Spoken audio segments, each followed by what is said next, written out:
What's up, guys? Welcome back to Taking the Field with Stevie Mack, and on this episode, I am joined by the head coach for Eastern Michigan women's lacrosse, Maddie Dugan. Coach, thanks for taking a few minutes of your time. Of course, thanks for having me.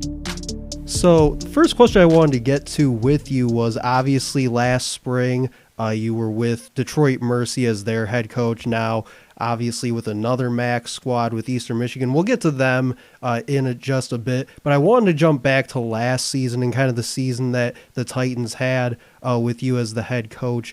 Beating Butler for the first time since I believe it was 2019 was a pretty big feat, I would say, but probably even bigger than that was making it to the MAC championship for the first time. Just talk about the season that you had last year with that squad. Yeah, it ended up being a pretty unreal season. By the end of it, I think that group of young women really worked hard together and really wanted it. And I think that was the biggest difference maker when it came down to making the conference tournament, was that they all believed in each other and their abilities. And it was a very talented group that really worked well together. And especially for that group of seniors to make it to the conference championship final, I think was such an accomplishment and something that they can be very, very proud of. Absolutely. I know for me, from my perspective, being the broadcaster for the Titans women's lacrosse for the past 6 years now, this spring, I'm about to be my seventh, actually. Can't believe it's been 7 years already, actually. But I know for me, that was probably one of my more favorite seasons to call in recent years. And I actually almost went up to Central Michigan for that championship weekend. Kind of bummed looking back on it that I wasn't able to be there for that. They needed me back on campus that weekend, but definitely would have loved to have been there for sure. Now, in your first year with Eastern Michigan, you've been able to put some time in with them during the fall through these first maybe week or two of spring practice. What has been sort of your impressions so far with this team? Yeah, this team is impressive. I think what's unique is we're only now in year 3 of the program, so still very young. But something that's really great about this group is that from last year to this year, they didn't really lose a whole lot, returning a lot of strong players offensively and defensively. They're just a really unique group of young women that I think are really going to do some great things. Yeah, and you kind of mentioned it there, especially like on the offensive side of the ball, how many returning players, I believe it was 8 out of the top 9 from a year ago, that this team returns in 2025, one of those being Mackenzie Blackwell. What is it like going last year from a player at a similar position in Kat Kopcha to a player like Blackwell, who kind of in their own respects were two of the better offensive players in the MAC last year? Yeah, I think something offensively, as the coach of the offense, you have to let your offensive players be who they are, and obviously play to their strengths. And I think Kat did a lot of that last year. She definitely would take over games, and she was very unstoppable, which was really, really great to see and coach. And to see that success she had last year. But this year with Mackenzie Blackwell, I think she's only a junior, so she's still, she's experienced, but she still has some time. Um, and that she's a dog. Like she goes out there and she plays her hardest no matter what it is. If it's practice, if it's extra time, if it's conditioning, lift, she's definitely always pushing herself and her teammates to be better, which is really impressive. And now maybe another comparison from your team with the Titans last year to your team this year with Eastern Michigan, kind of looking at the goalie position. You go last year from Meredith Lavelle to this year with Maddie Porter. Porter, I believe, only a sophomore this year, if I'm correct. One of not only the best goalies in the MAC, but was pretty highly rated, I think, nationally as well. So talk about what you've seen from her so far. Yeah, Maddie, we have 2 goalies, Maddie and Alanya, and I think they make just a really great goalie pair.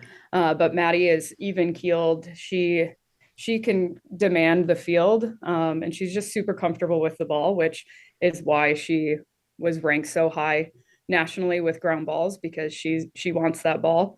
Um, she very much is looking to intercept those balls, but she's just a calming force in the cage, and I think that's really important in a goalie, to make sure that they can be calm when maybe other things aren't calm on the field. Um, but yeah, very very excited that she's also only a sophomore, um, which having that maturity as a goalie so young is really really impressive.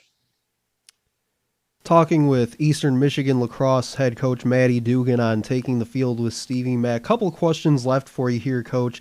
Looking at the MAC schedule, at least how it starts out for your squad this year, you've got Robert Morris, Youngstown State, and then Central Michigan. Then you've got a sort of out of conference game with Michigan, and then you take on the Titans on April 6th. Talk about that conference schedule that you'll be facing this year, and especially that meeting on the 6th.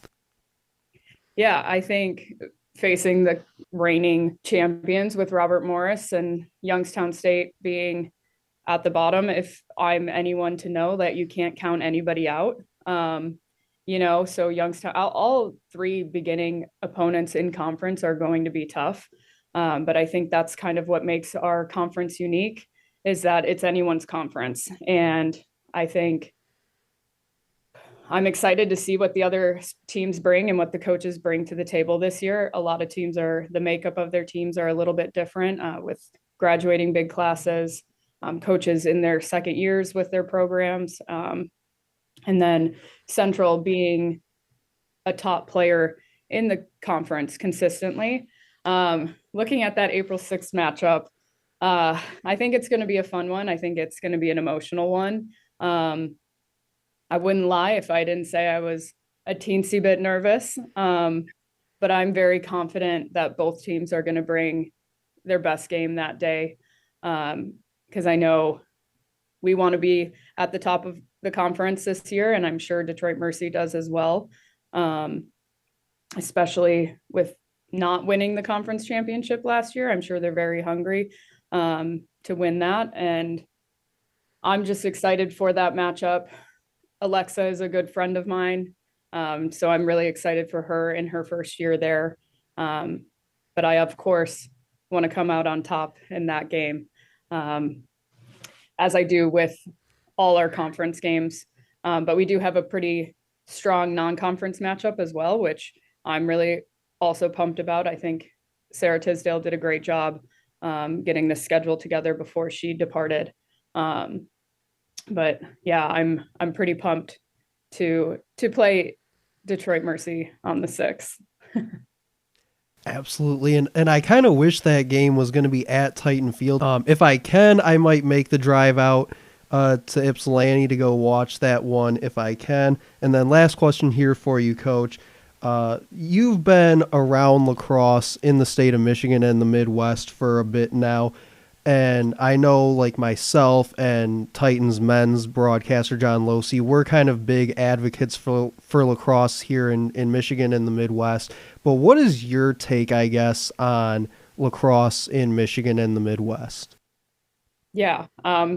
Obviously, as a Michigan product, I hold Michigan near and dear to my heart. And I think from where we were when I was growing up to where we are now is insane. We've definitely grown a lot, growing our sport, but there's still a lot of work to do. I think the fact that we have so many Division I women's lacrosse programs in the state of Michigan is impressive. And I think they're only getting stronger every year. I mean, with University of Michigan being a top 20 program, a top 10 program, and being a contender in the Big Ten, I think that's really pushed Michigan lacrosse. And then also now with the women's national championship being played at Northwestern in 2026, I think that's a huge, huge push for Midwest lacrosse. And my hope is that we continue to grow and it's not just centralized in the bigger cities. So hopefully, as the years continue, we continue to build and grow our game on both sides, the men's and the women's side. I think the more exposure we have, the better. So the more games we can get on TV, the more people that are listening, the people that are opening social media. I think it's definitely in a much better place than it was 10 to 15 years ago, but we still for sure have a lot of work to do, as do we all across the country. But it's definitely in a great state, and I think it's only going to continue to grow stronger. Absolutely. And real quick before we wrap it up, I know for me, I didn't really get into lacrosse until I was about a sophomore in high school. Played for a few years, then got into broadcasting. Didn't broadcast my first women's game until I got to Detroit Mercy in about 2018, 2019. So had to do a lot of research with that. Had to go back and watch some games from like Michigan and Northwestern and games like that to try and learn a little bit. So I've definitely tried to do my best in sort of growing the game in that way from like a broadcasting or even just a podcasting perspective. So just trying to do my part with that. But Coach, again, want to thank you for taking some time with me today to join me on the show. Thank you so much for having me.